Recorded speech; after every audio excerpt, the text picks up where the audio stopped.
Sergei Viktorovich, boa tarde. Desde a chegada da nova administração no Zeruiwa, como você pode avaliar os resultados desses contatos? Foi possível formular os parâmetros-chave de um futuro acordo abrangente sobre a Ucrânia?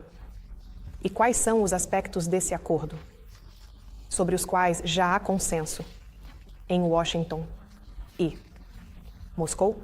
Bem, a resposta imediata para a última pergunta é não. Não é fácil ou concordar com os componentes-chave do acordo. Eles estão sendo discutidos. Da nossa parte, na verdade, não há segredos. O presidente Putin, no dia 14 de junho do ano passado, ao discursar no Ministério das Relações Exteriores, expôs de forma muito clara os princípios sobre os quais um acordo de longo prazo, confiável, justo, que considere principalmente os interesses das pessoas, assegurando plenamente os direitos humanos, especialmente os direitos das minorias nacionais, de acordo com a Carta da ONU, com a qual tudo isso foi exposto. E aqui não se trata de uma posição de demanda, porque, mais uma vez, sublinho, ela está firmemente baseada nas formulações da Carta das Nações Unidas, em numerosas convenções e nos resultados dos referendos, nos resultados das manifestações de vontade das pessoas nos territórios em questão. Em primeiro lugar, é claro, Donbass, Novorossia, 4 regiões que, após a manifestação de vontade popular sob observação internacional, de forma transparente, decidiram retornar ao seio de sua grande pátria, a Federação Russa, neste caso.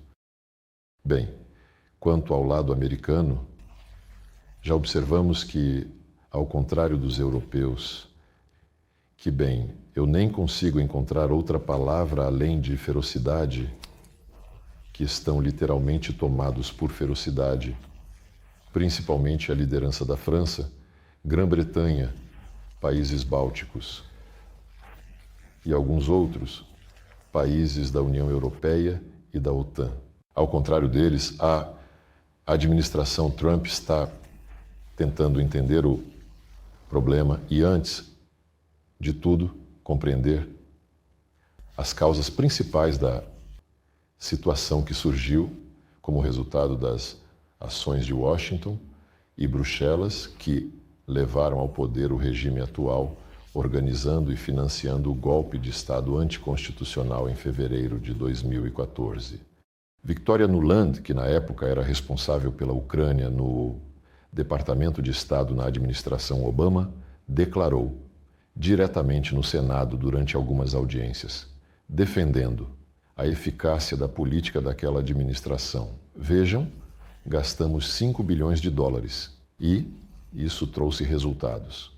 Na Ucrânia, estabeleceu-se um governo amigável a nós. O fato de que esse governo era nazista, como se descobriu muito rapidamente, já que o primeiro instinto desse governo, em fevereiro de 2014, quando eles violaram o acordo feito literalmente na noite anterior, garantido pelos alemães e franceses, sobre os quais teremos que falar várias vezes hoje se formos considerar os caminhos da traição, dos acordos aprovados pelo Conselho de Segurança. Eles recusaram a criação de um governo de unidade nacional que deveria preparar eleições antecipadas e declararam para toda a praça, para todo o Maidan: parabenizem-nos, criamos um governo de vencedores. Foi quando esses processos já adquiriram um caráter irreversível, tendo em mente que apenas a força militar, em última análise, pode expulsar essa escória do poder. E o primeiro instinto daqueles golpistas que tomaram o Palácio Presidencial e os edifícios administrativos em fevereiro de 2014 foi anunciar que iriam revogar o status da língua russa. Então, as características de origem. As características de origem, se são conhecidas em toda a sua plenitude. Assim, o presidente Trump já disse várias vezes que foi um erro colossal, incluindo o que se tornou o gatilho, ou um dos gatilhos, para o que está acontecendo agora na Ucrânia. A decisão da administração Biden, de finalmente arrastar a Ucrânia para a OTAN foi crucial. Antes disso, havia algumas promessas naquela ocasião, quando Biden assumiu o poder, eles começaram a se dedicar a isso de forma absolutamente próxima. Esta compreensão de uma das principais causas foi reconhecida publicamente várias vezes pelo presidente Trump.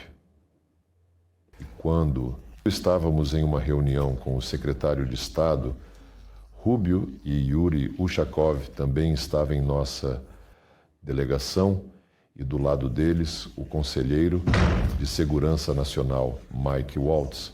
Falamos também sobre a segunda principal causa, que este regime nazista, na figura de Zelensky e seus aliados, adotou um curso para exterminar tudo que é russo. Fisicamente, eles mataram muitas pessoas conhecidas, incluindo jornalistas, figuras públicas que defendiam a necessidade de preservar a cultura russa no país, que foi, em grande parte, criado pelos russos.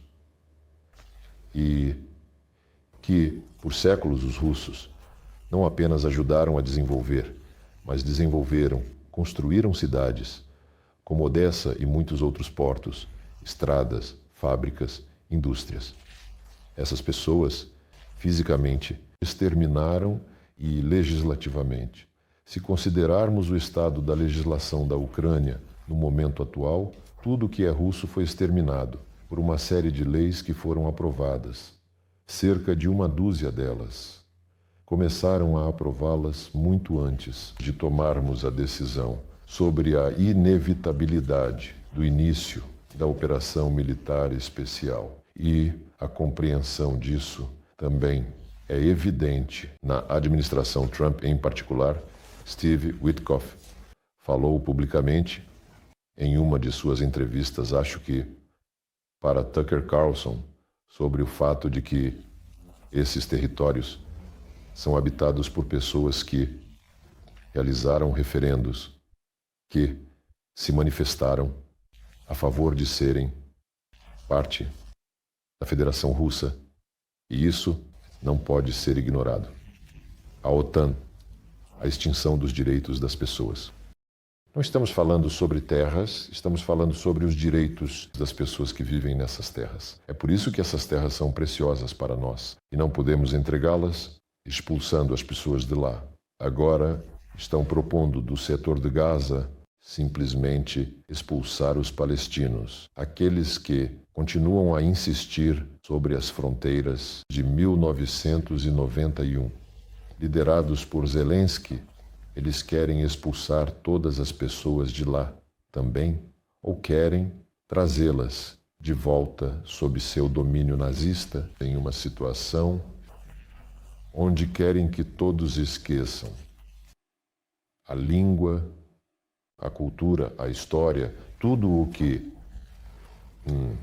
a Rússia fez por esses territórios. Eles precisam da terra para depois negociar a um preço mais alto. Eles já venderam algo a preços especulativos para Starmer. Agora não lhes resta nada para oferecer aos americanos.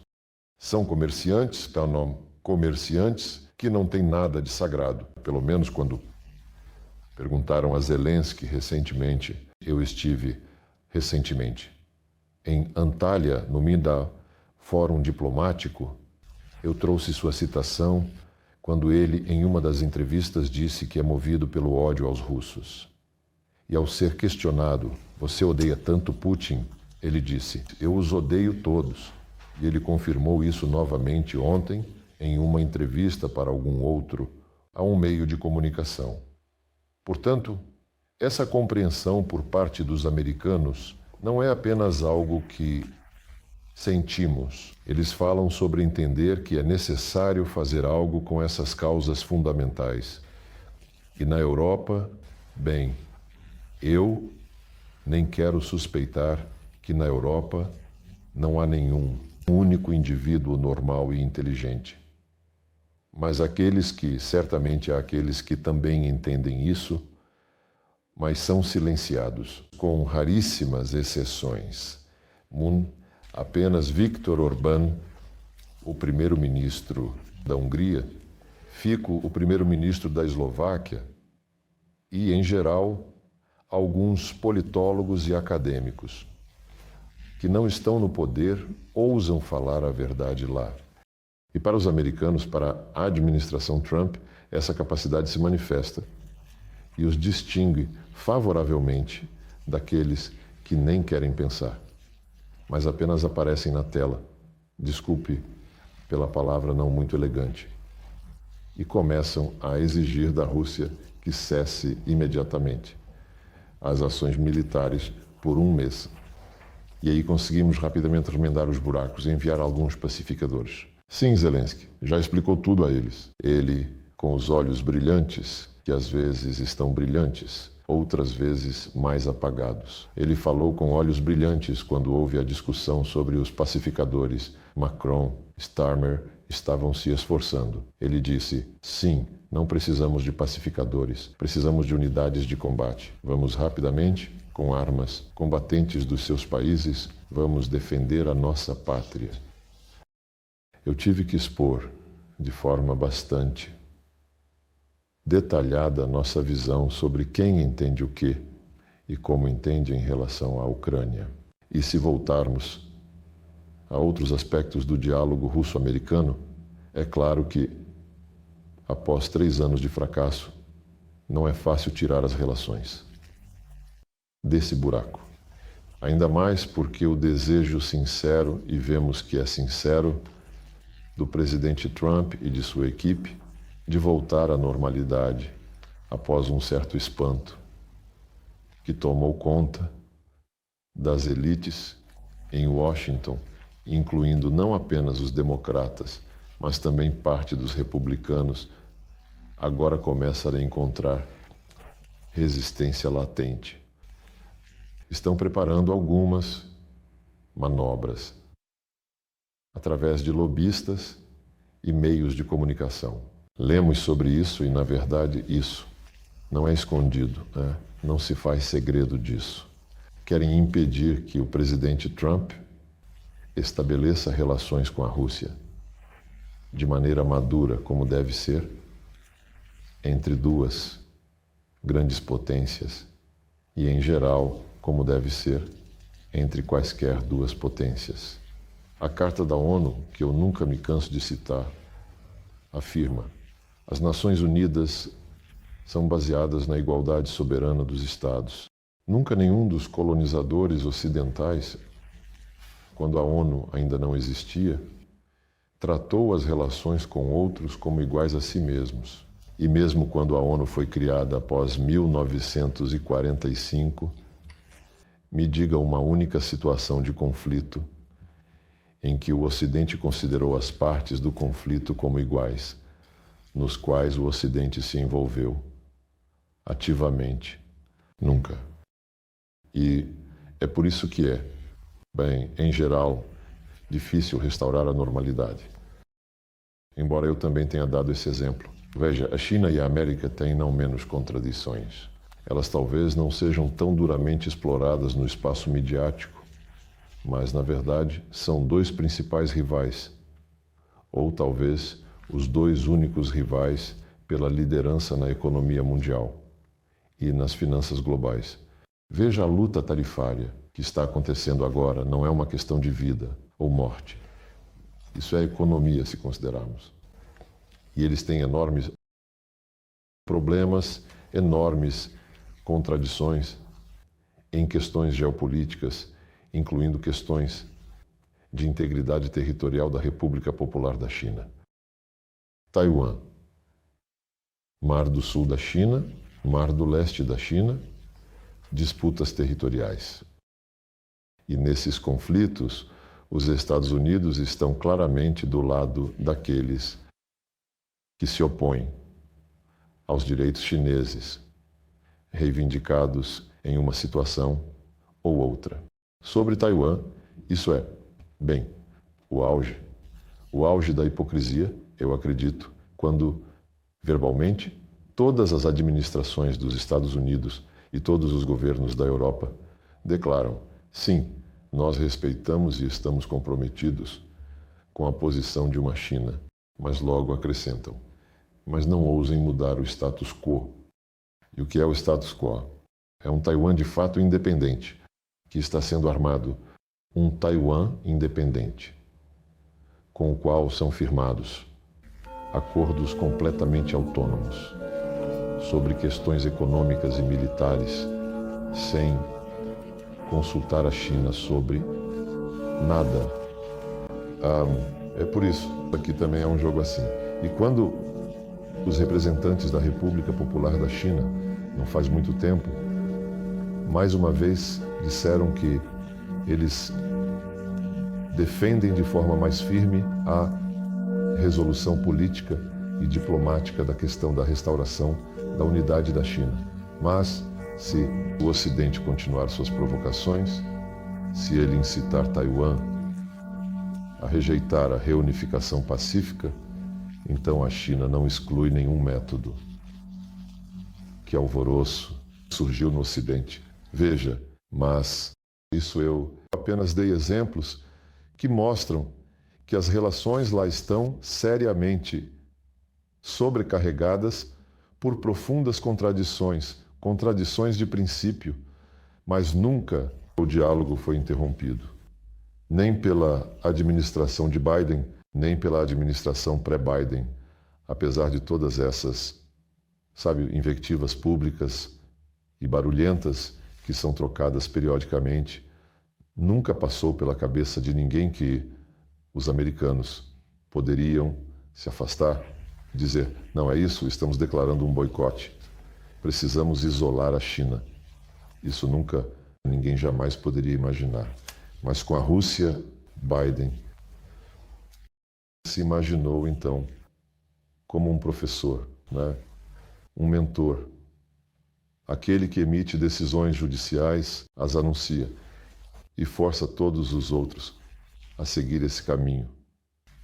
Portanto, a restauração de um diálogo normal com Trump é algo absolutamente natural.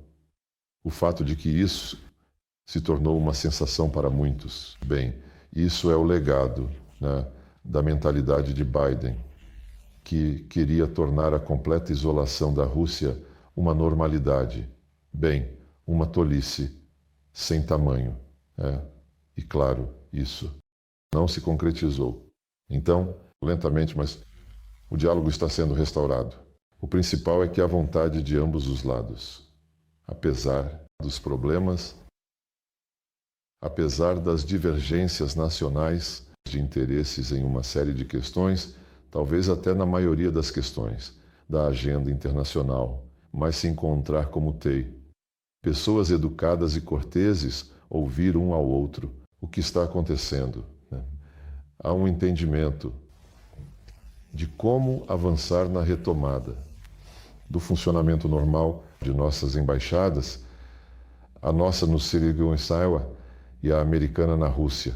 Como resolver problemas com a emissão oportuna de vistos para diplomatas, incluindo nossos diplomatas que trabalham na ONU. Isso tem um status um pouco diferente. E a administração anterior de Biden e antes dele, a de Obama, e também a primeira administração de Trump, sejamos honestos, eles abusaram de sua posição como sede da ONU.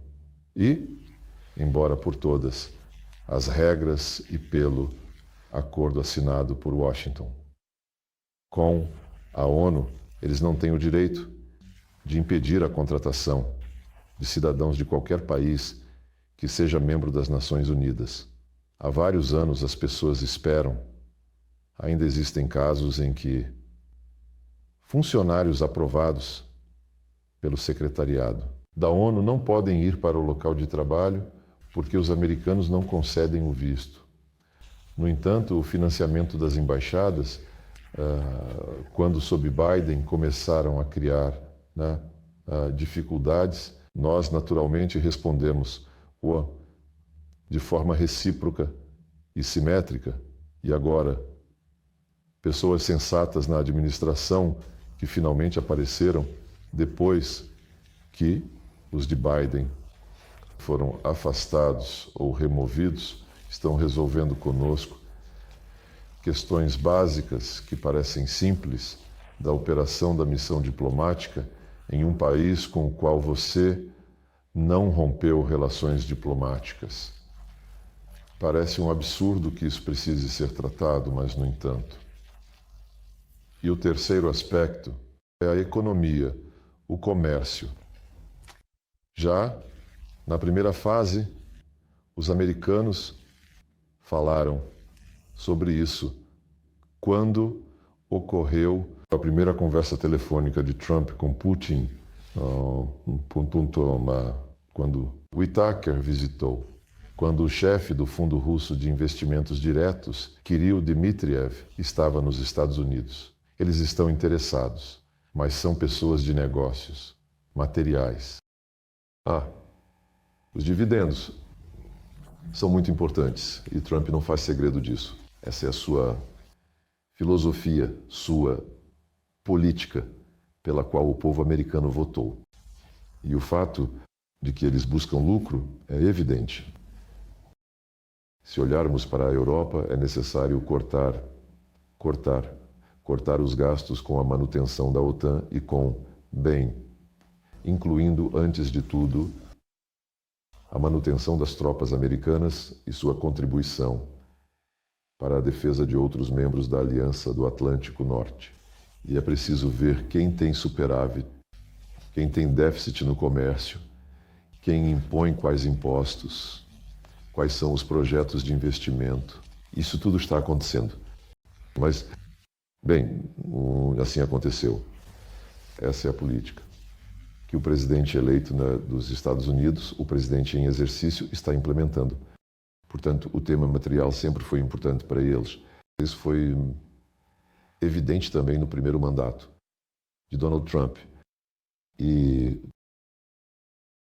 Mas aqui tudo dependerá de como eles planejam implementar a retomada da interação econômica, porque essa interação econômica foi reduzida em 95% em comparação com os 30 bilhões de dólares recordes de 10 anos atrás. Ela foi reduzida praticamente completamente por sanções ilegais.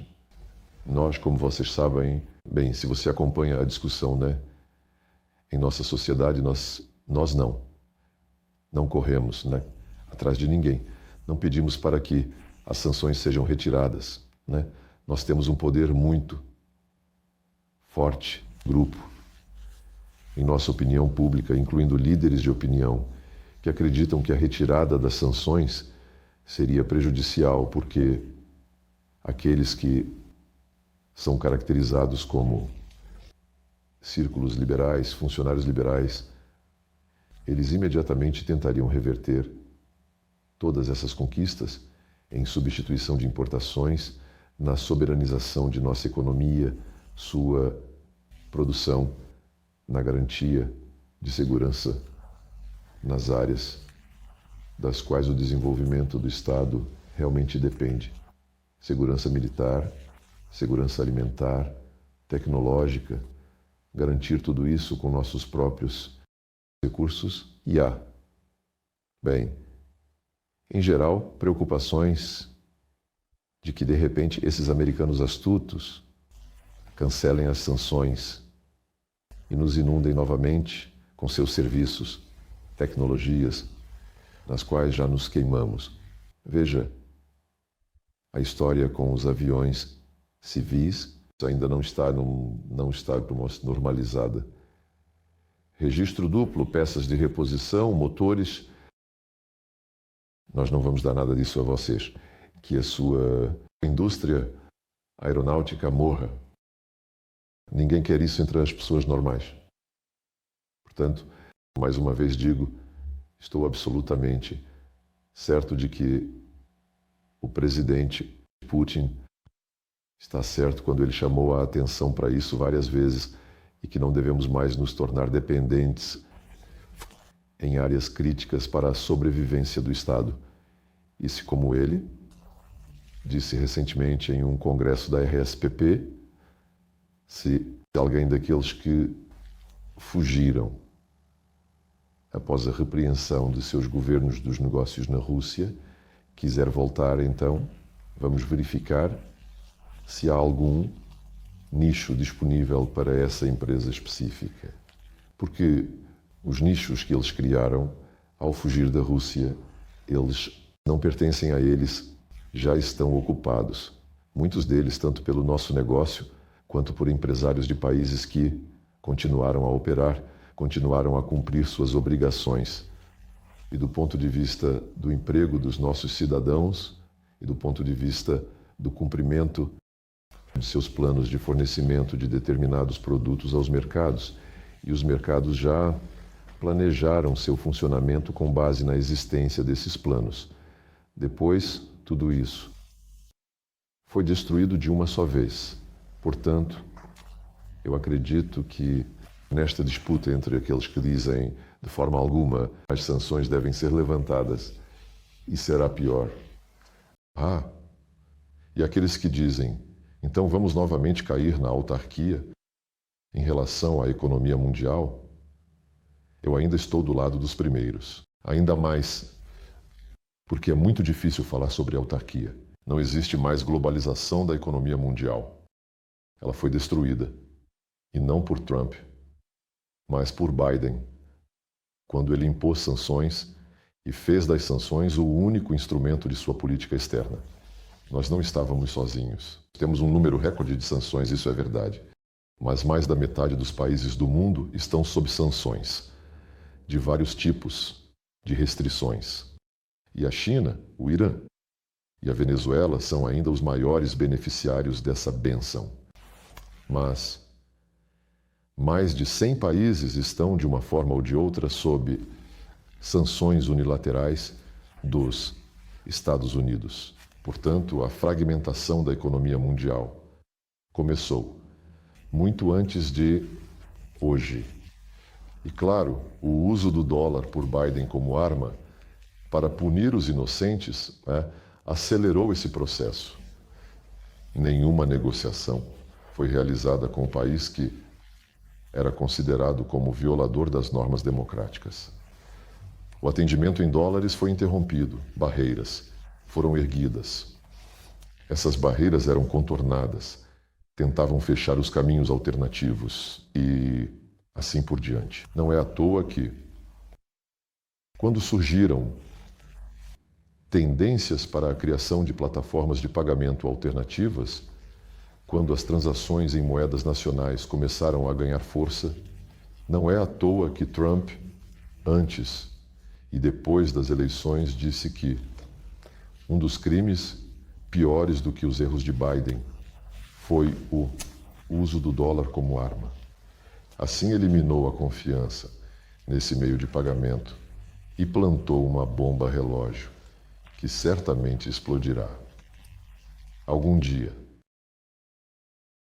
Esse medo, que também foi mencionado por Trump, de que o BRICS criará sua própria moeda. Se isso acontecer, ele, imporá tarifas absolutamente astronômicas ao BRICS.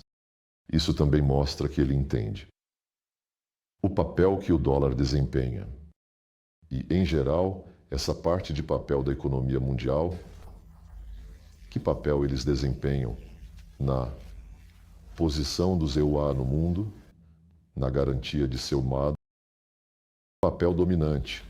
E o fato de que, após as tarifas, alguém perdeu 50 bilhões de dólares apenas porque os livros contábeis ou computadores onde tudo isso acontece reagiram à mudança da realidade na vida cotidiana, onde foi dito que cobraremos dinheiro de vocês. E essa globalização virtual provou sua instabilidade e o fato de que as bolsas são infladas com esses futuros e outros termos, e depois tudo isso desmorona e se transforma em uma tragédia. Esse período está passando. Provavelmente eu os cansei.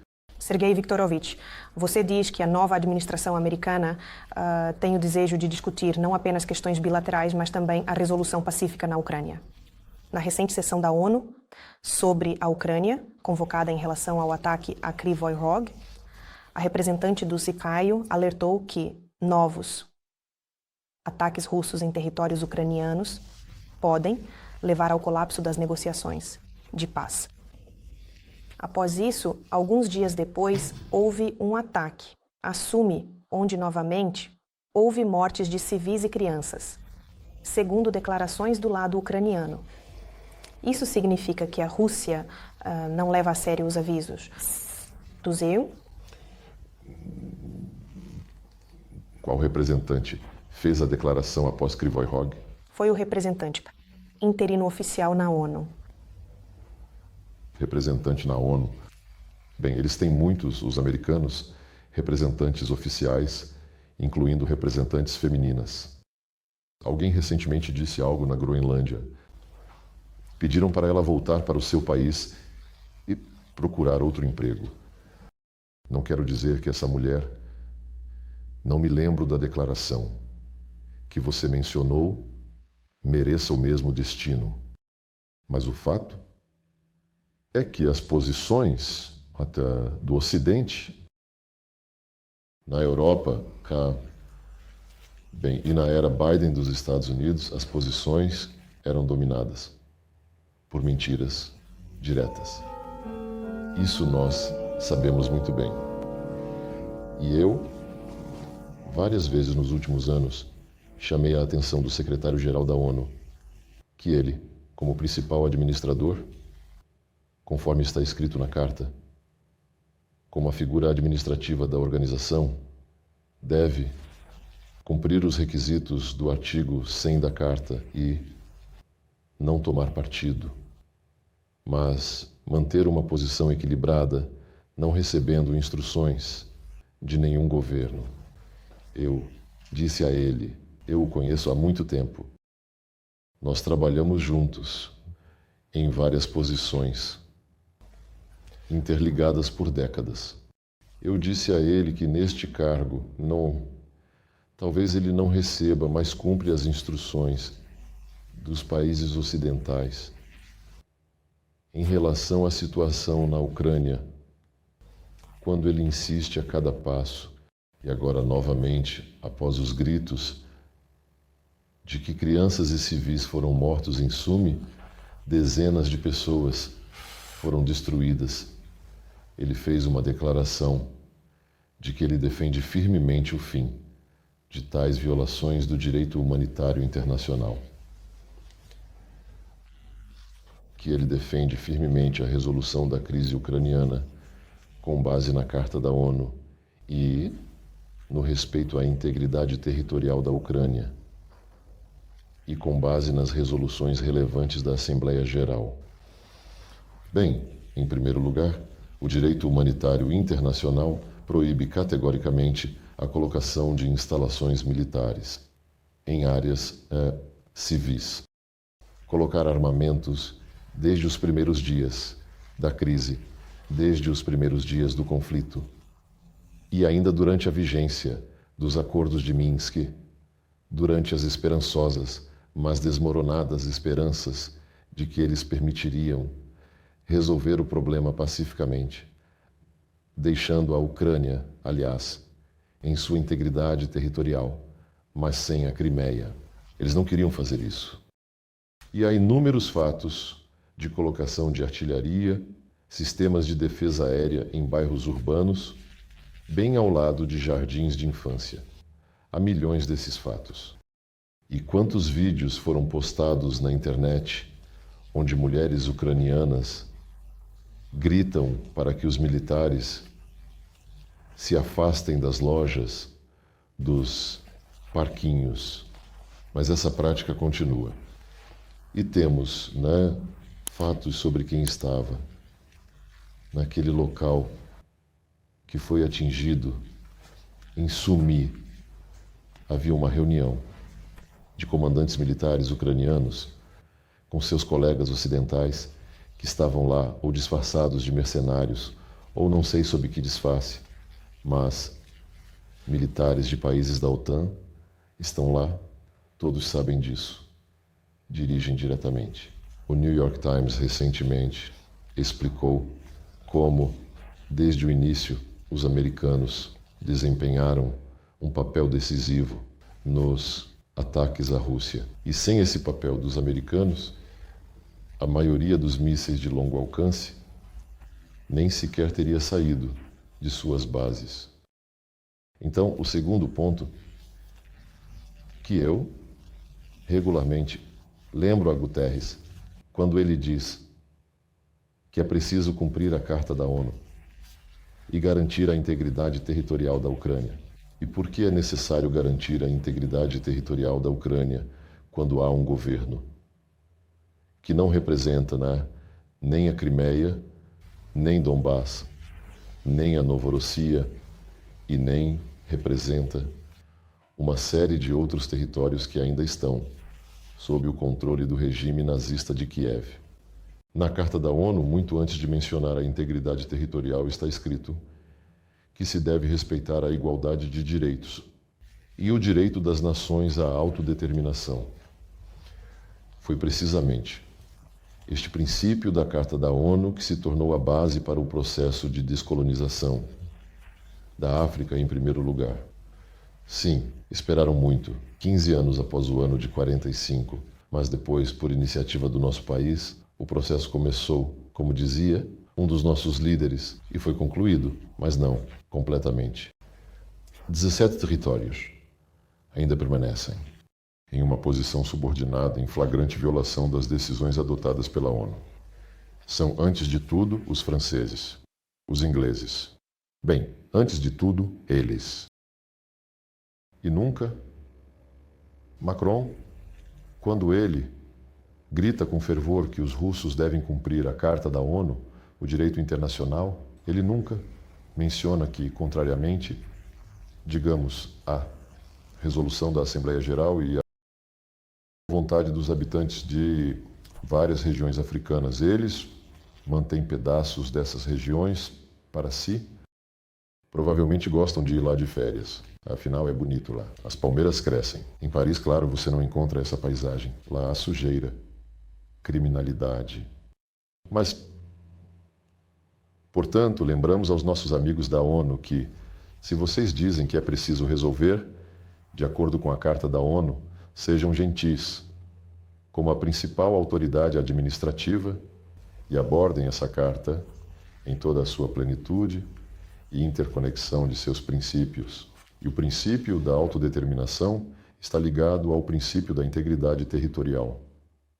De uma maneira muito simples, a resolução da Assembleia Geral, na forma de uma declaração sobre os princípios das relações entre os Estados, já em 1970, afirmava respeitar a integridade territorial de todos os Estados cujos governos não violam o princípio da autodeterminação e, por isso, representam toda a população que vive no território em questão. Mas será que Zelensky e sua camarilha representam a população do sudeste da Ucrânia? Nunca, de jeito nenhum. E quando o secretário-geral hoje diz que é necessário resolver a crise ucraniana com base em resoluções específicas, ele se refere a resoluções que nos últimos 3 anos foram adotadas de maneira russofóbica e absolutamente desenfreada através de votos daqueles que foram chantageados pelo Ocidente, ameaçados pelo Ocidente, forçados pelo Ocidente. E as resoluções que mencionei sobre a necessidade de Estados que se respeitam representarem todo o povo em seu território, esse é um consenso que ninguém revogou. E também falamos sobre a erradicação da língua russa, a erradicação legislativa. Falamos sobre a recente lei que proíbe a Igreja Ortodoxa Ucraniana Canônica, irmã. Da Igreja Ortodoxa Russa, o primeiro artigo da Carta da ONU. Todos são obrigados a respeitar e garantir o respeito aos direitos de qualquer pessoa, independentemente de raça, sexo, idioma ou religião. Idioma e religião são mencionados diretamente na Carta da ONU, que nossos colegas ocidentais, portanto, ignoram. E como isso acontece? E o Ocidente, como está representado na liderança da ONU, também ignora. Portanto, vamos provar. A verdade está do nosso lado. Por favor, diga, Sergei Viktorovich, mas você não acha que esses 2 pontos sobre o direito das nações à autodeterminação e à integridade territorial entram em contradição irreconciliável? E vejo seus esforços para conectá-los e explicar as ações precisamente pelo fato de que a Rússia seguia por um desses pontos, mas a parte oposta ainda não concordará com você. E assim, você não chegará a um acordo. Lembro-me de uma sessão plenária com a participação de Vladimir Vladimirovich Putin, quando o presidente do Cazaquistão falou sobre isso e alertou que, se nos guiarmos apenas pela ideia e pelos pontos sobre o direito das nações à autodeterminação, então no mundo surgirão. Então, algo precisa ser feito sobre isso. É preciso fazer. Tudo de forma honesta. Os conflitos sobre os quais, se nos guiarmos pelo direito das nações à autodeterminação. Lembro-me desse discurso do presidente do Cazaquistão, Kassym-Jomart Kemelovich Tokayev. Eu não concordo com ele. Depois explicamos nossa posição aos nossos amigos cazaques. Para ele, só existem exatamente o que estava escrito na declaração sobre os princípios das relações entre os Estados. Foi o que aconteceu lá. Ou seja, a integridade territorial é respeitada naqueles Estados, cujos governos representam todo o povo que vive naquele território. Nem Paris, nem Lisboa, nem Madrid, nem Londres representavam. Nenhuma potência colonial representava. Todo o povo que vivia no território que esses colonizadores haviam capturado. Isso não requer provas. Por isso, o processo de descolonização ocorreu em total conformidade com a Carta da ONU. O fato de que os fascistas nazistas em Kiev não representam os parentes daqueles que eles queimaram em Odessa, não representam aqueles cujos filhos eles torturaram em Donbás, mataram em Donbás. A que agora é dedicada a Leia dos Anjos, em Donetsk. Parentes daqueles que morreram no início de junho de 2014, em Lugansk, no centro da cidade, como resultado de bombardeios da aviação de combate. É proibido pelo direito humanitário internacional usar suas forças armadas contra seu próprio povo em conflitos internos. É proibido. Eu posso continuar a lista infinitamente. E vejam como reagem à libertação de novas aldeias. Aqueles que estiveram por muitos anos, mais de 10 anos, sob o jugo nazista. Não posso chamar de outra forma. Aqueles de quem roubaram, saquearam, cujas casas destruíram, levaram rebanhos, estupraram mulheres. Aqui eu não posso dizer que haverá caos. Então, sabem por que haverá caos? Haverá caos porque na África, principalmente na África, os colonizadores, quando partiram, desenharam mapas com régua, dividindo os locais de residência de grupos étnicos ao meio, em 4 partes, como agora observamos. A situação com os tuaregues, que vivem em ambos os lados da fronteira entre a Argélia e o Mali, e há uma enorme quantidade de exemplos assim, Tutsis, Hutus e assim por diante, Hutsi Tutu, muitos e muitos outros. Sim, eles deixaram esse legado. Sim, a União Africana, em sua sabedoria, decidiu que agora é preciso simplesmente viver dentro dessas fronteiras, negociar de alguma forma, estabelecer esquemas de boa vizinhança, para que as pessoas, os parentes, possam atravessar a fronteira. Mas todos eles vão declarar o direito das nações à autodeterminação. O quê? As tribos africanas vão declarar seu direito à autodeterminação.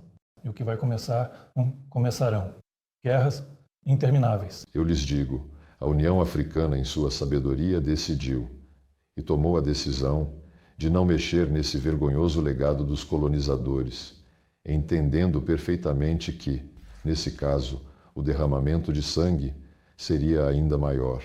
E na esmagadora maioria dos casos, essas fronteiras não são contestadas por ninguém. Ou seja, eles se orientam por outro ponto, ainda assim pelo ponto da Carta da ONU sobre a integridade territorial. Andrei, eles se orientam. Eu entendo que a lógica que você defende é mais próxima de você. Eles se orientam pelo fato de que realizaram o direito das nações à autodeterminação nas condições que existiam naquele momento. E em sua sabedoria, eles não querem questionar essas fronteiras, embora o curso natural das coisas, onde vivem tribos, esteja associado ao fato de que, às vezes, ocorrem diferentes confrontos. Mas, se falarmos sobre o fato de que, atualmente, o direito das nações à autodeterminação significa um apelo ao caos, não é assim? Os poderosos do mundo, a quem tudo é permitido e sobre quem, aparentemente, você fala, não pensam assim. Kosovo, por favor, não se importam, com a integridade territorial da Iugoslávia. Ao mesmo tempo, não havia atividades de combate no momento da declaração unilateral de independência do Kosovo. No território ao redor desta parte da Iugoslávia, pelos sérvios, não havia nenhuma ameaça à população do Kosovo, da qual supostamente era necessário salvar. E muito mais. Lá, a resolução que foi assinada, antes mesmo de o Kosovo declarar independência, o Conselho de Segurança determinou que houvesse policiais sérvios lá, que houvesse guardas de fronteiras sérvios nas fronteiras externas do Kosovo. Eles simplesmente ignoraram isso. Eles tomaram o rumo da separação. E quando na Crimeia foi realizado o direito à autodeterminação, enquanto no Kosovo não houve nenhum referendo, lá simplesmente o representante da ONU, que se desonrou, o ex-presidente da Finlândia, Martti Ahtisaari, levantou-se e disse: agora o Kosovo é independente. Sem referendo, nada. Os americanos disseram que era necessário e ele fez. E na Crimeia, onde depois que demos a ela a oportunidade de realizar um referendo livremente, e o referendo ocorreu, havia várias centenas de observadores, sim, que não representavam os governos ocidentais, mas representavam os parlamentos ocidentais, parlamentos de países de outros continentes. O Ocidente disse lá que direito à autodeterminação. Não, vocês não podem, vocês são eslavos e nós temos albaneses. Essa essência racista, ela lembra muito. Agora há muitos documentários sobre a história da Grande Guerra Patriótica sendo exibidos. E como essa raça superior tratou os mesmos eslavos. Sabe, ao observar o desenvolvimento dos eventos agora, isso não foi a lugar nenhum. Não desapareceu. Ouça o mesmo Merz. E já há uns 8. Há 10 anos, quando eu conversava com colegas alemães sobre vários temas gerais políticos e geopolíticos, mesmo naquela época, eles já enviavam um sinal, sabe, cujo sentido de suas declarações era: nós Já acertamos as contas com vocês e com todos os outros há muito tempo. Não devemos mais nada a ninguém, vamos nos comportar como quisermos. E uma questão específica dessa mesma linha, os cercados de Leningrado. Os judeus que sobreviveram ao cerco receberam várias vezes pagamentos únicos do governo alemão. Em resposta às nossas inúmeras perguntas, essa história já se arrasta há uns 15 anos. E como fica a situação daqueles que, junto com os judeus, congelavam em condições terríveis, levavam seus filhos em trenó sobre o gelo? Perdoem-me, mas eles comiam uns aos outros. E quanto a eles? Eles também sobreviveram, assim como os judeus. Eles não mereceram um tratamento igual. Naquela época, o atual presidente da Alemanha, Steinmeier, que era então ministro das Relações Exteriores, me disse: não, não, não. Temos uma lei separada sobre o Holocausto para os judeus, e o cerco é apenas para os participantes comuns da guerra. Para eles não há pagamentos únicos. Pagamos a contribuição. Eu disse: desculpe, mas ainda assim, se isso faz parte do Holocausto, então o Holocausto se aplica a todos os cercados. Eles são parte do Holocausto, não porque são apenas judeus, mas porque foram humilhados dessa forma. Um não categórico. Bem, vamos, ele disse, construir algum hospital em São Petersburgo, criar um centro para encontros de participantes da guerra. Nós dissemos que está bem, isso provavelmente não é ruim, mas não é o principal. O principal é que vocês não demonstrem uma atitude racista em relação aos sobreviventes do cerco.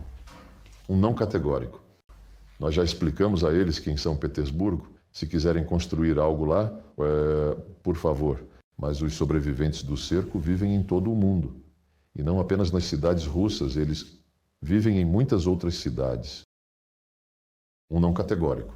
E isso agora se manifesta tanto nas declarações de Merz, quanto em muitas outras coisas. Isso é triste, mas para nós.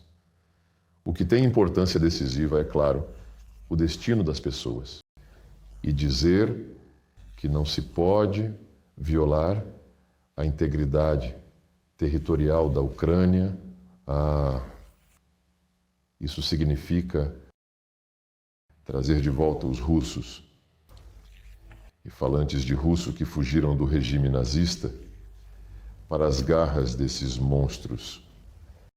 Agora, começamos com o fato de que os americanos entendem as causas primárias. Uma delas é essa abordagem absolutamente russofóbica que está consagrada na legislação e, paralelamente, no contexto de que os americanos estão começando a entender essas causas primárias. E já estão surgindo discussões sobre territórios.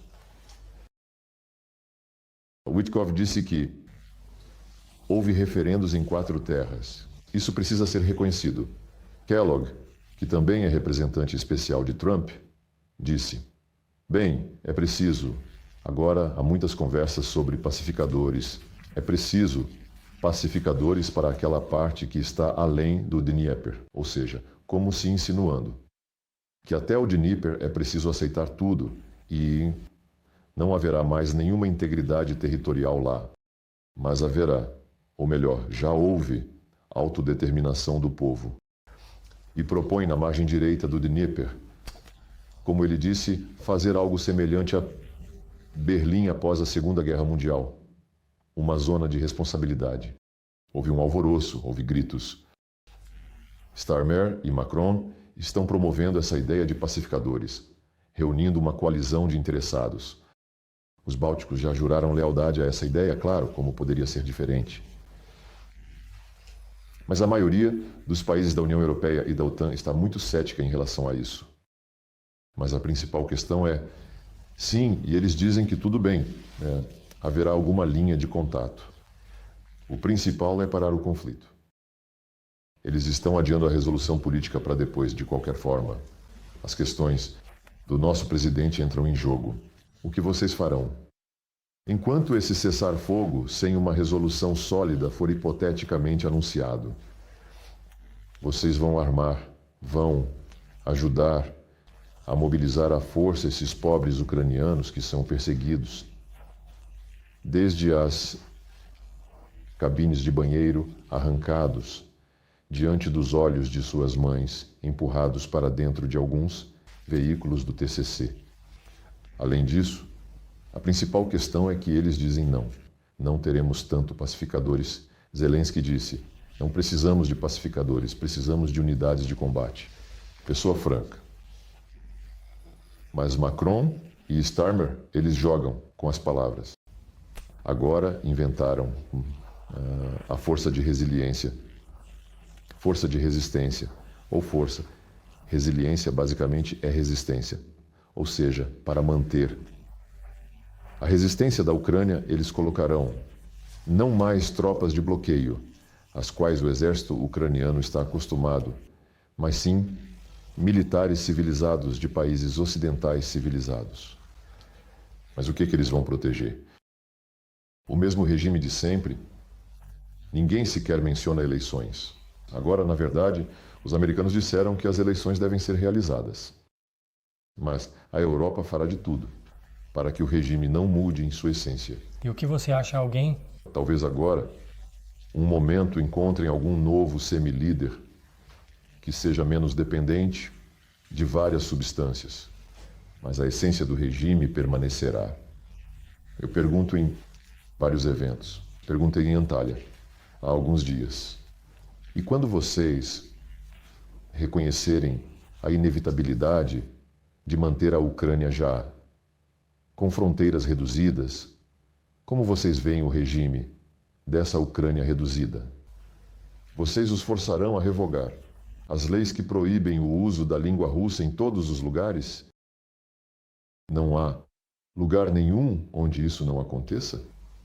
Israel nunca proibiu, mesmo nos tempos mais difíceis da ocupação dos territórios palestinos, nunca proibiu a língua árabe. E até hoje isso tudo é mantido. Mas para eles é assim, eles podem fazer isso. Em vez de repreender essa criatura, como eles chamam os russos, Ursula von der Leyen e outros como ela, declaram com pompa que é preciso entregar o último fio, a última arma, a última bala. A última bala não faria mal a Zelensky, claro. Em suma, tudo até o fim, apenas para que ele derrote os russos, porque Zelensky, com seu exército, está defendendo os valores europeus. Posso perguntar? Que nos últimos anos, tanto você quanto Vladimir Vladimirovich Putin, em seus discursos públicos, destacaram a falta de confiabilidade dos parceiros ocidentais em negociações desse tipo. Além disso, eles próprios destacaram, no final das contas, sua falta de confiabilidade em tais... Nós destacamos, mas não provamos. Sim. Bem, e também admitiram, sejamos francos, em que as negociações atuais diferem das anteriores. Por que agora você acha que eles podem ser confiáveis? Isso pode ser explicado de alguma forma, do ponto de vista do bom senso? O bom senso reside apenas em uma coisa. E isso, aliás, o bom senso é o lema de Donald Trump. Ele é visível. O bom senso apenas em uma coisa. Que vieram pessoas que nos disseram: temos muitos problemas com vocês, muitas contradições, mas é um absurdo herdado da administração anterior. E não estamos conversando com vocês. Eu acredito, já falei sobre isso, isso é normalidade humana, da qual não vamos nos afastar. Pelo contrário, para nós, isso é importante. Vou lhes dizer, quando nos encontramos em Riyadh Com, junto com Ushakov, Rubio e Waltz, já que eles nos convidaram para lá, eles começaram a cantar. E a introdução deles foi tal que para Trump o bom senso é importante. A política externa de Trump é uma política de interesses nacionais americanos. Ao mesmo tempo, Trump reconhece que outros países, especialmente as grandes potências, também, é claro, têm seus próprios interesses nacionais que, nem sempre, para ser honesto, na maioria dos casos não coincidem com os interesses nacionais dos Estados Unidos. E então o mais importante. Mas a Rússia e os EUAs como a Rússia, como o EUA e qualquer outro país significativo, como jogadores internacionais responsáveis nas situações em que, e são a maioria, os interesses nacionais de cada um deles não coincidem. São obrigados a fazer tudo para que essa divergência não se degrade em confrontação. E nos casos, mesmo que sejam menos, em que esses interesses coincidem, são obrigados a fazer tudo para não perder a oportunidade de transformar essa coincidência em projetos materiais, econômicos, tecnológicos, de transporte e logísticos mutuamente benéficos.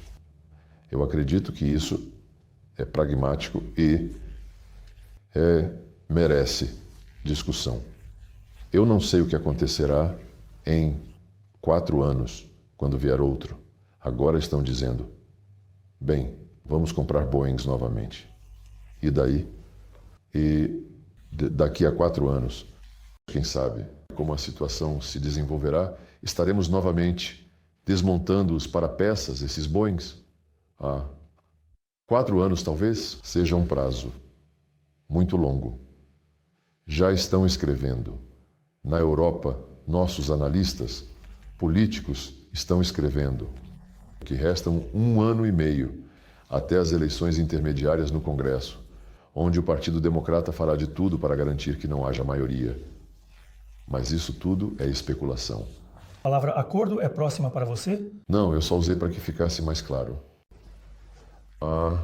Você perguntou o que nos oferecem e se acreditamos neles.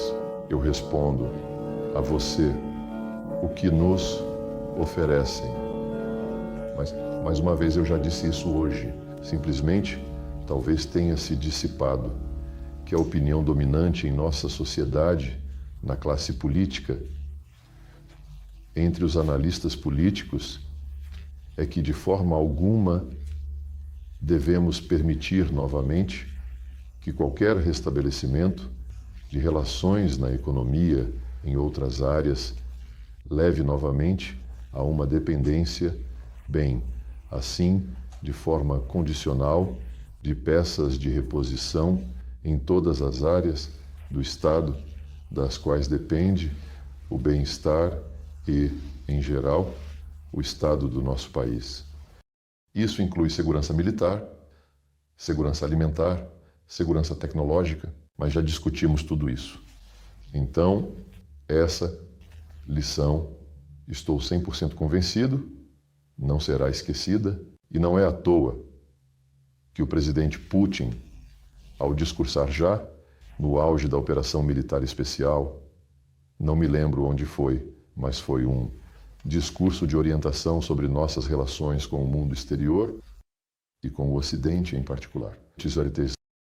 E ele disse que aprendemos as lições e que nunca mais será como era antes de fevereiro de 2022. Isso significa que até o último momento tentamos de fato buscar alguns compromissos de acordo com aquelas regras, Apesar de termos feito propostas para consolidar acordos sobre bases de segurança que nos satisfazem, mesmo após o discurso de Munique, em 2008, oferecemos um tratado específico à OTAN e aos países. Tudo isso foi rejeitado. Em dezembro de 2021, ainda propusemos 2 tratados à OTAN e ao EUA para garantir a segurança da Rússia, da Europa e da Ucrânia sem a expansão da OTAN. Fomos ignorados. Blinken me disse em janeiro para nem sequer nos metermos no assunto da OTAN, que isso Não era da nossa conta. Podemos considerar a possibilidade de acordar que os mísseis de médio alcance planejados para serem implantados na Ucrânia, que foram proibidos pelo tratado do qual os EUA se retiraram, serão limitados em quantidade. É tudo. Aqui está, por favor, uma concessão. Mas até o último momento, esse tratado, cujo projeto, os projetos de 2 tratados que apresentamos em dezembro de 2021, isso por ordem do presidente, logo após mais um discurso em novembro de 2021 no Ministério das Relações Exteriores, ele esperava até o último momento que conseguiríamos convencê-los da catástrofe absoluta do cenário que envolvia simplesmente arrastar a Ucrânia para a OTAN. Sabemos que havia planos de criar bases na Crimeia. Bem, isso já estava planejado antes de 2014. Depois a questão da Crimeia já estava encerrada. Mas no Mar de Azov, os britânicos planejavam construir bases navais e muito mais. Isso. E o que o presidente disse, que nunca mais será como era antes de fevereiro de 2022, significa que ele esperava até o último momento pelo bom senso. Bem, agora o bom senso apareceu na Casa Branca. Vamos ver. Diga, por favor, o que acontecerá após o término do novo START em fevereiro de 2026, na sua opinião? Certamente não haverá tempo para desenvolver algo em substituição. Para quê? Haverá uma corrida armamentista, ou... Para quê? Para quê? O presidente disse, nunca mais nos envolveremos em uma corrida armamentista. Então haverá algum tipo de contenção unilateral? Para quê? Que acontecerá? Nós temos nossa própria política e sabemos como garantir a capacidade de defesa do nosso Estado, caso a situação estratégica no mundo não mude. Apesar da normalização das relações com os americanos, ninguém deixa de nos declarar como inimigos nos documentos doutrinários dos TNEA e da OTAN, por assim dizer, publicamente, por autoridades oficiais e inimigos. Aqui. Isso não para. E o Tratado START 3, ele é como um estatuto. Ele não se pode arrancar. Queremos visitar com inspeção suas instalações nucleares. Isso será integridade territorial. Mas lá está escrito outra coisa.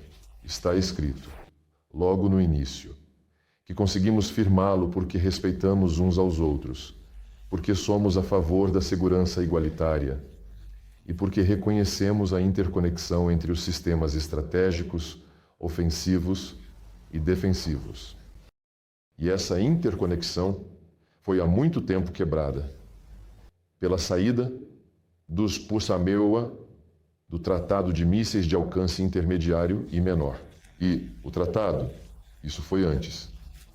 Eles saíram do Tratado de Defesa Antimísseis, mas, desde então, começaram a desenvolver sistemas de defesa antimísseis, a criar mísseis de alcance intermediário e menor, que estão sendo posicionados ao redor do mundo, tanto na Europa quanto no Sudeste Asiático, ao longo das fronteiras da Rússia e da China. Os americanos, bem, a administração Trump disse sobre isso. Vamos nos sentar com a China. Eles não nos oferecem nada. Nós também não vamos oferecer nada a ninguém, porque não fomos nós que desmantelamos os instrumentos de controle de armamentos. Nós não desmantelamos o Tratado START 3. Os princípios básicos, sem os quais ele não poderia existir, foram rejeitados pela administração Biden. E a administração Trump ainda não retornou a esses princípios, embora o diálogo sobre muitas questões esteja em andamento. E sobre isso você não fala. Quanto a isso, eles sabem muito bem, nós, repito, somos autossuficientes, temos tudo, sabemos como garantir nossa capacidade de defesa. Se eles têm a sensação de que seus arsenais nucleares estão muito obsoletos e continuam a envelhecer, em comparação com nossas armas modernizadas, provavelmente estão interessados em corrigir essa discrepância. E Repito mais uma vez. Não recebemos tais propostas. A última vez, Biden pediu para inspecionar instalações nucleares, sobre as quais, aliás, na época, estavam sendo lançados drones ucranianos, de fabricação americana. E a administração Trump disse: vamos, estamos interessados em discutir as relações estratégicas entre os Pankyo, a Rússia e a China. E a China diz: desculpe, não estou interessado. Propostas bilaterais não nos foram feitas. Se recebermos, naturalmente explicaremos como vemos verdadeiramente em pé de igualdade. As conversas em pé de igualdade. Negociações sobre como garantir a estabilidade estratégica. Mas isso está longe. Repito, não estamos correndo atrás com pedidos: vamos sentar aqui, conversar, vamos ali. Não interrompemos o processo em nenhum de seus componentes econômicos, de defesa, sobre mísseis de médio e curto alcance e muito mais. É isso. Putin disse repetidamente: não queremos nos impor. Se vocês não gostam de conversar conosco, bem, tudo bem. Agiremos de acordo. Tiraremos conclusões. Se quiserem voltar, expliquem o que querem nos apresentar e veremos se isso nos convém ou não. Os americanos propuseram um diálogo sobre questões, digamos, da crise ucraniana. Nós conversamos, explicamos nossa posição. Da mesma forma, eles propuseram um diálogo para normalizar o funcionamento das embaixadas. Nós somos a favor. É isso. E quando a embaixada em Moscou funcionará? Quando estará em pleno funcionamento? Quando será possível obter um visto americano em Moscou novamente? Quando a tiragem do comerciante aumentará? Bem, logo após esta entrevista? Exatamente. Pode-se dizer que após esta mesma entrevista, bem, a embaixada funcionará. Andrei, mas afinal, o que você quer? Completar um plano quinquenal em 3 anos novamente? Gostaria. Bem, gostaria. E querer não faz mal. Eu também conheço esse provérbio. Mas o fato é que qualquer processo não pode ser vinculado a uma data específica. Agora dizem que deve haver paz na Páscoa. Por quê? Bem, porque para o presidente da Finlândia, Stubb, parece que assim será correto. E ele, depois de jogar golfe em Mar-a-Lago. Então tudo isso foi dito. E então ele disse que sim, bem, teremos que... Claro, depois, e nosso vizinho está a mais de 1.000 quilômetros. Teremos que, então, nos recuperar. E 3 dias antes disso, simplesmente não quero nem usar essas palavras, com um rosto enfurecido, na verdade, exigia que a Rússia saísse. E, de fato, não esqueceremos que a Rússia nos tirou milhares de quilômetros quadrados de território. Então, é isso que, ao que parece, preocupa o Sr. Stubb. E não o fato de que eles viveram conosco, eles conseguiram a independência de nós. Foi explicado a eles porque precisávamos afastar a fronteira de Leningrado. Eles esqueceram tudo isso, como se verá. Esqueceram como? Seus líderes sempre relaxavam na sauna com seus colegas soviéticos e russos. Como alguns até jogavam hóquei. Mas, de repente, disseram que a Rússia violou tudo ao introduzir tropas no âmbito de uma operação militar especial, e pronto, a fachada caiu. A fachada caiu. Imediatamente. Devolvam-nos nossos territórios. Por isso, quando pessoas como Macron, que nos insultou com palavras duras, de repente dizem: bem, algum dia terei que ser provavelmente o principal negociador da Europa. Ou Stubb, que gritava que foram ofendidos ao lhes tirarem territórios e que a Rússia é agressora, diz: bem, algum dia lá vamos normalizar. Se essas pessoas pensam que podem se comportar assim agora e que depois, de repente, vão querer ou perceber que já não aguentam mais e precisam normalizar as relações, Então nós vamos pensar: chegou a hora ou não chegou a hora? E em que condições essas relações serão normalizadas?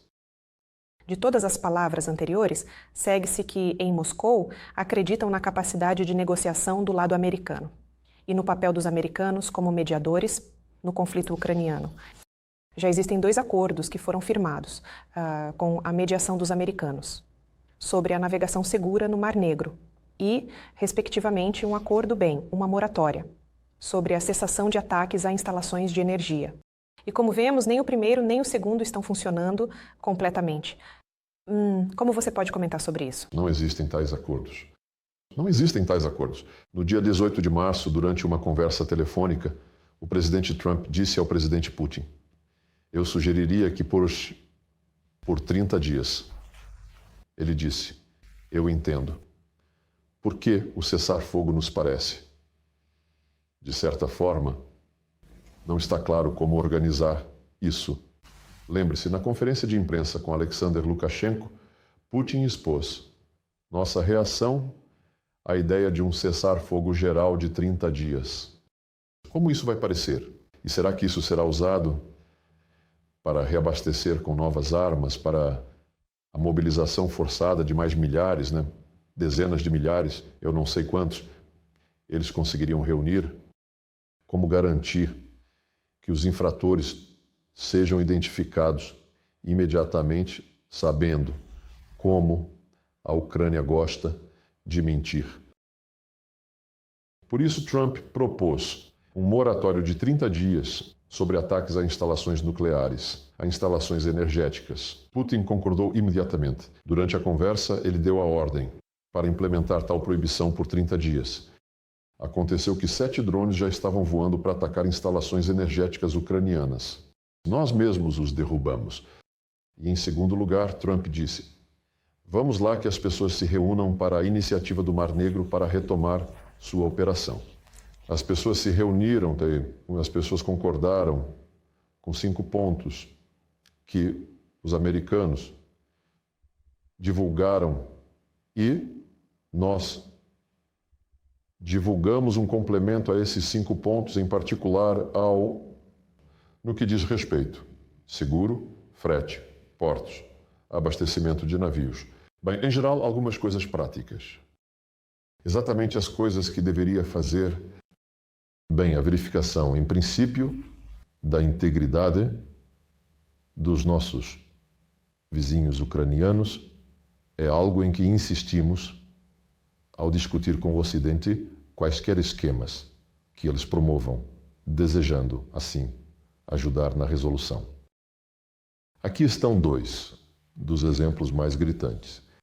Eu falei sobre como, em 2 de maio de 2014, quase 50 pessoas foram queimadas na casa dos sindicatos. A Ucrânia disse, então, a Poroshenko que iriam investigar. Ninguém investiga nada. Aos poucos, como dizemos em nosso país, sumiu. Esqueceram disso e ninguém se lembra. Como ainda assim, embora haja muitos vídeos daqueles que incendiaram, que atiraram nas pessoas, que pulavam das janelas, ninguém se interessa por eles. Mas para mim, o exemplo mais marcante, claro, é Bucha. Bucha, onde 2 dias após, como um gesto de boa vontade, no final de março de 2022, nossas tropas foram retiradas, sob o acordo das negociações de Istambul, que no final Boris Johnson proibiu os ucranianos de assinar. Bucha ficou 2 dias sem ninguém, exceto as autoridades locais. O prefeito corria por lá, diante das câmeras da BBC, dizendo que tinham recuperado o controle sobre sua pequena pátria. E 2 dias depois disso, de repente, como uma sensação, a mesma BBC mostra, não em porões ou cantos escondidos, mas na rua principal e larga, dezenas de corpos, cuidadosamente dispostos ao longo da calçada. São introduzidas sanções pela União Europeia e pelos americanos de Biden, ou seja, pelos funcionários. Por uns 3 ou 4 dias, continuam dizendo que a Rússia é uma fera. Desde então, eu pessoalmente estou tentando obter os nomes das pessoas cujos corpos foram mostrados, com tanta pompa, pela BBC e depois por todos os outros canais. 2 vezes. Estando em Nova York na Assembleia Geral, participei das reuniões do Conselho de Segurança da ONU e perguntei diretamente a Guterres, que estava sentado bem em frente àquela mesa redonda, se poderia ajudar, porque ninguém apresenta. Fomos acusados, mas tudo bem, façam a investigação, apenas digam os nomes, já não temos esperança. Só para ver até que ponto vocês engajados, digamos assim. Ele se virava. Ficava envergonhado. Depois, ele me dizia em particular: Sergei, bem, isso não é bem a minha competência. Eu disse: espere, mas vocês têm o Conselho de Direitos Humanos da ONU, no qual criaram, violando procedimentos, uma missão independente de direitos humanos na Ucrânia. Para nós ela não é legítima, mas ela existe. E nós escrevemos um documento oficial ao Conselho de Direitos Humanos, perguntando se podemos entender o que aconteceu lá. Depois do tumulto, já se passaram 3 anos. Pelo menos, nos informem os nomes. Não recebemos nenhuma resposta. Esses já são documentos oficiais. Eu, estando em Nova York, não perco a oportunidade quando dou uma coletiva de imprensa lá. Estão todos os que são credenciados na ONU, BBC, CNN, todos. Digo, vocês são jornalistas, têm esse gênero chamado investigação jornalística. Bem, o secretário-geral evita responder. O Conselho de Direitos Humanos evita responder. Vocês, jornalistas, podem enviar um pedido específico para esta ONU. Ninguém faz nada. Portanto, para mim, a situação está clara. E também entendo o quão perigoso é a autodeterminação dos povos. De forma alguma, não é perigoso quando fascistas tomam terras que nunca pertenceram a ninguém, além do Império Russo e da União Soviética, e fazem coisas absolutamente repugnantes lá. E ainda tentam nos fazer algumas acusações. Inclusive, de repente, lembram-se de algum memorando de Budapeste. Não há nenhum memorando de Budapeste que diga que devemos nos submeter a um golpe de Estado inconstitucional que trouxe ao poder racistas, verdadeiros russófobos.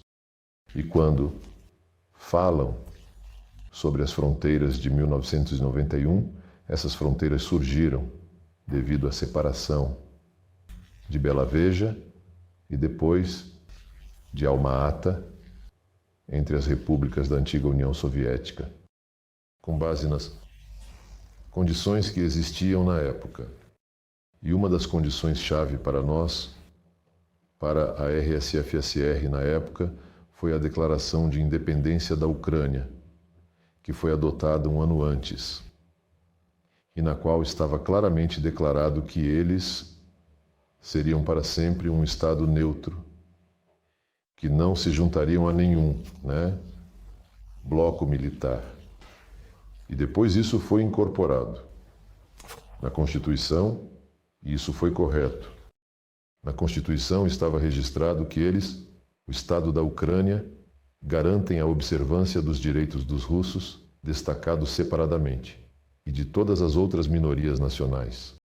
Apesar de todas essas leis draconianas, sobre as quais eu falei, essa disposição foi mantida na Constituição. E isso foi depois, que começaram a inserir na Constituição a adesão à OTAN, mas reconhecemos a independência da Ucrânia como um Estado neutro, amigável e não alinhado, no qual são respeitados, mais uma vez cito, os direitos dos russos e de outras minorias nacionais.